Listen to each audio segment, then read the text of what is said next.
So welcome to the Sash's Corner, and I'm extremely honored and extremely happy, more personally, to introduce all of you to my maternal cousin, Dr. Sanjay Patwardhan, who has joined us all the way from South Carolina in the United States.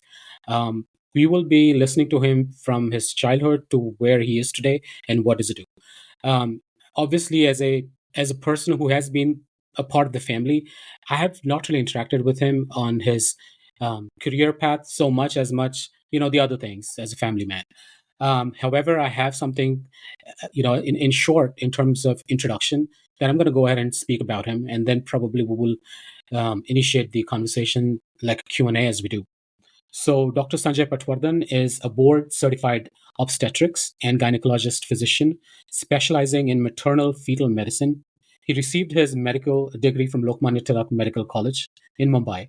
He then completed his residency from Croyer Chester Medical Center in Pennsylvania and his fellowship from the Medical University of South Carolina. So again, thank you so much for having me, and I'm very grateful that I'm going to work with you for next hour or so.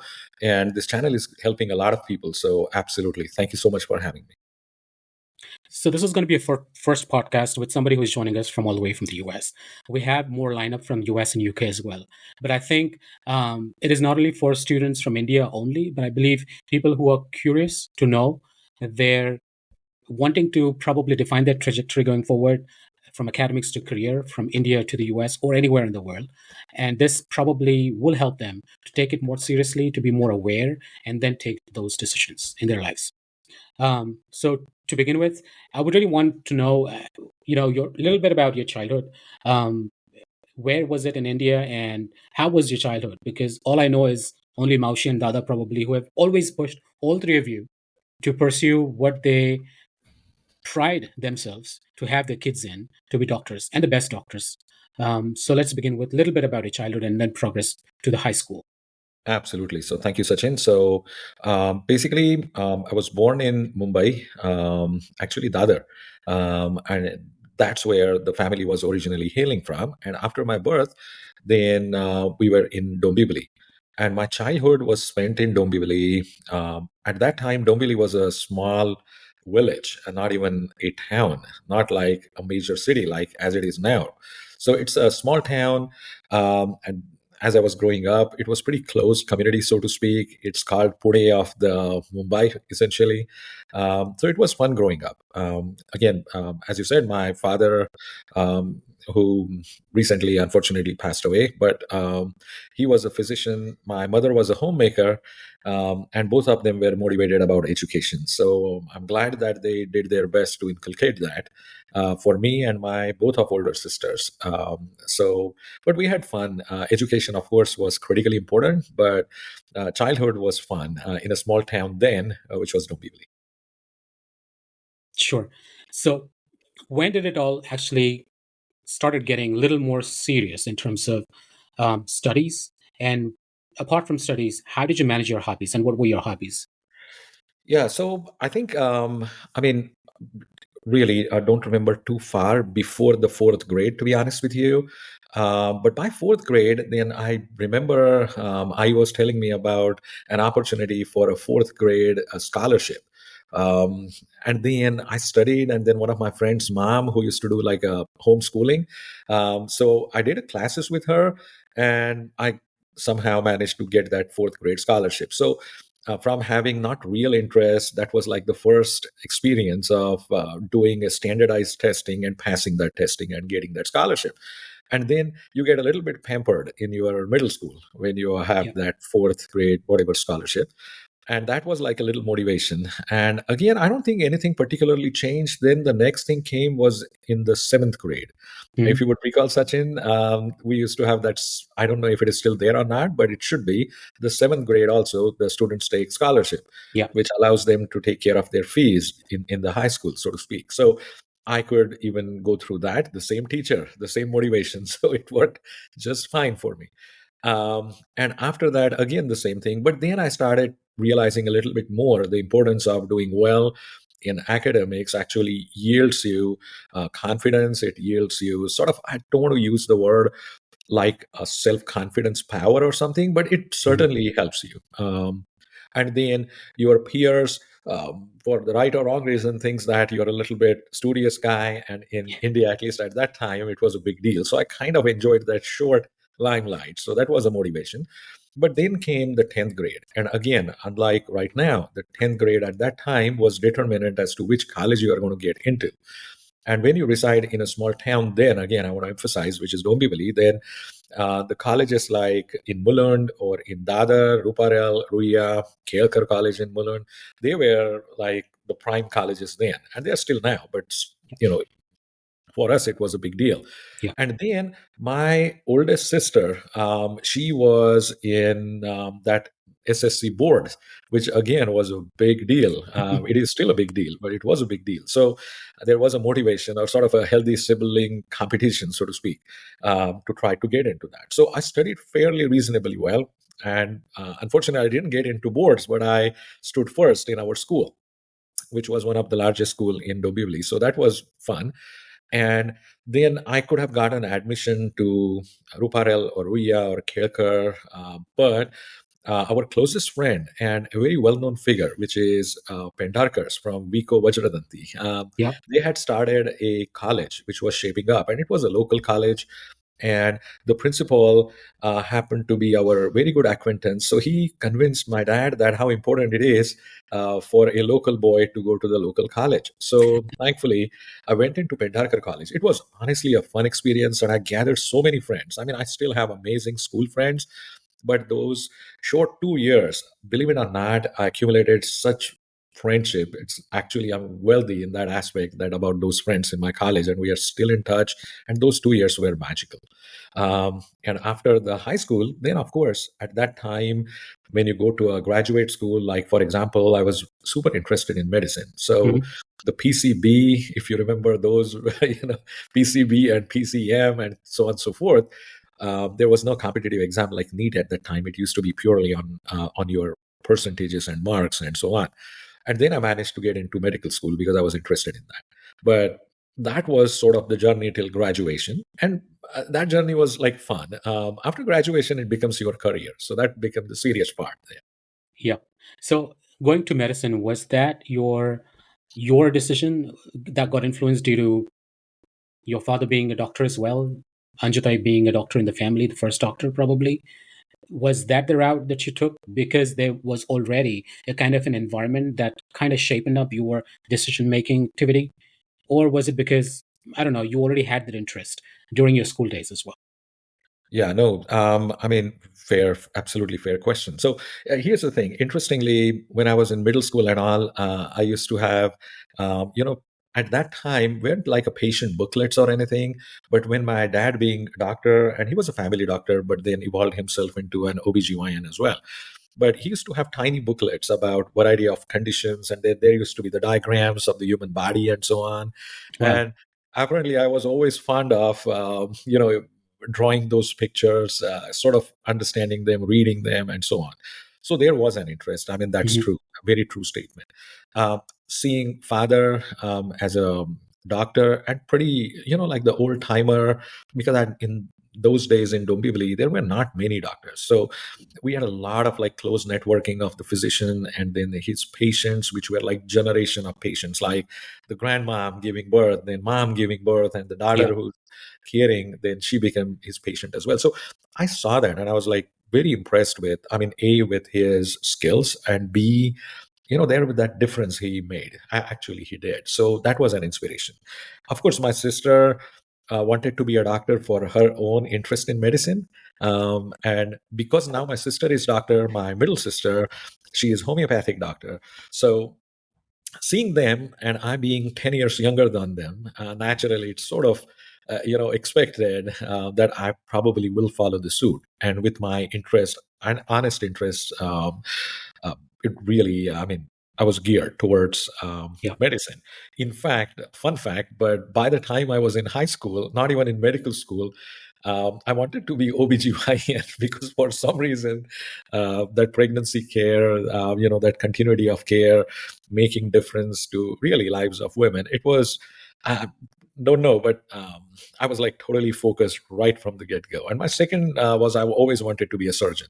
Yeah. So if I wouldn't be OBGYN, then that would be that second thing. Right. You guys kind of gave us a hard time being the idol brothers and sisters to all our cousins at that point in time, but in a good way, obviously. A big motivation.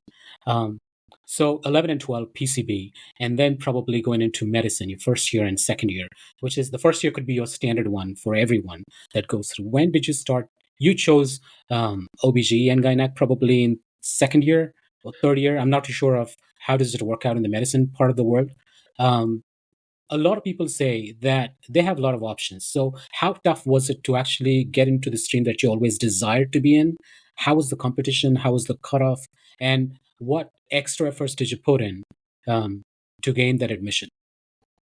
Yeah. So basically, that time, and it is still kind of now, but the first, second, and third year of medical school each year is comprised of 1.5 years, practically speaking. So in the first year, you're learning the basics about medicine in terms of the normality. So the anatomy, how normal systems are, physiology and biochemistry, how the biochemical mechanisms go.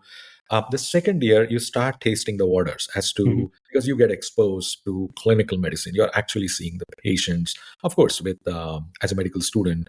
And it was kind of funny because being junior medical students, we used to be like at the back end of the herd, so to speak, following the boss, which is your attending physician or the Right. doctor. Um, when it came to OBGYN, basically because I always liked it, I always like wanted to be more exposed to labor and delivery and gynecological offices and OPDs and so on. I got to admit, initial part was tough Hmm. because then, which is, I mean, changing now, but then it is a field which is appropriately so is dominated by women basically because it's a women's health care end of the It's day. natural. Yeah. Exactly, it's very natural. But then what I found that I was treated very well, actually.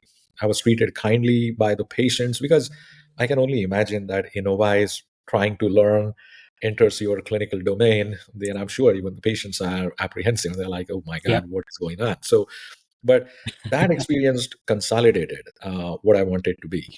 So it was actually helpful. Here was the problem. The problem is, and it's a good problem, again at that time there was no standardized testing.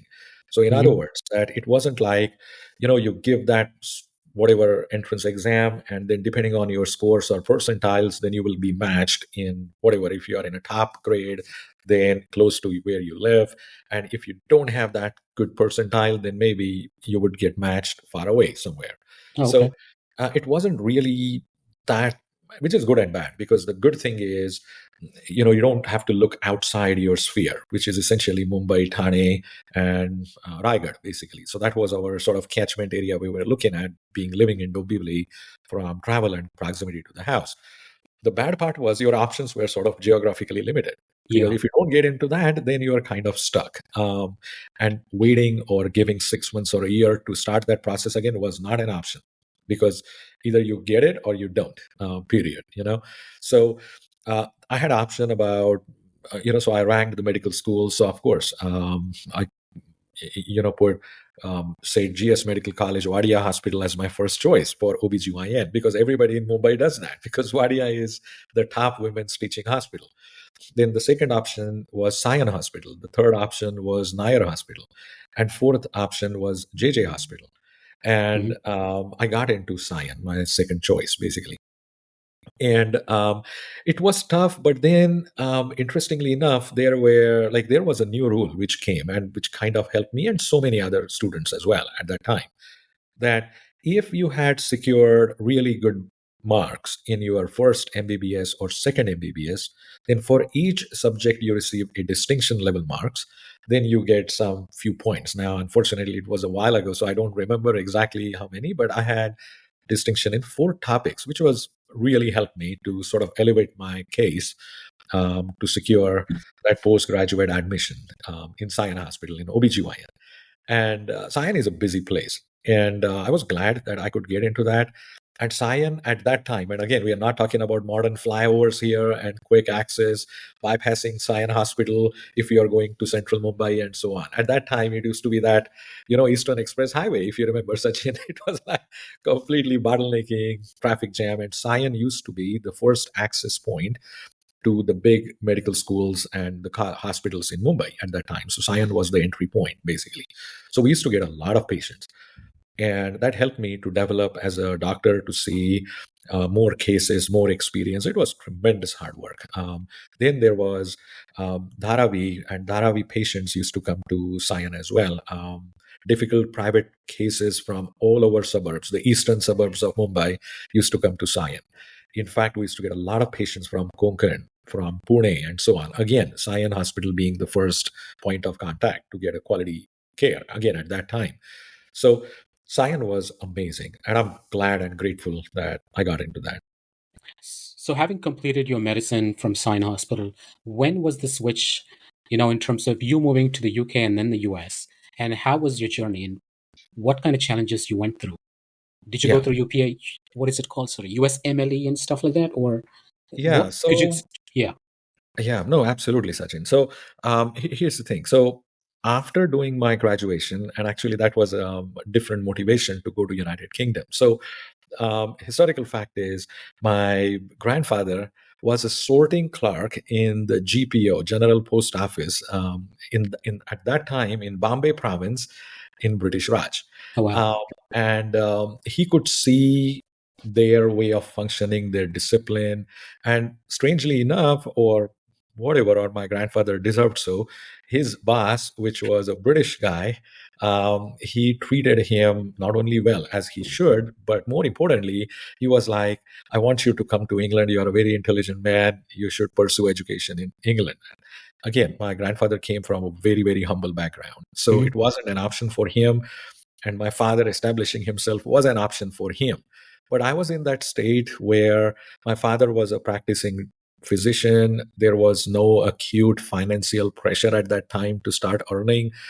And um, hearing my grandfather's stories, and he was no longer alive by then, but certainly I could fondly remember our interaction. And he always wanted to get me exposed to that sort of education.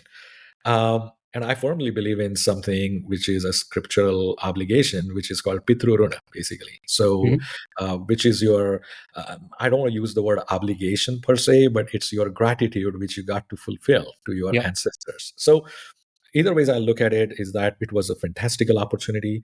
The entrance exam for England is called PLAB.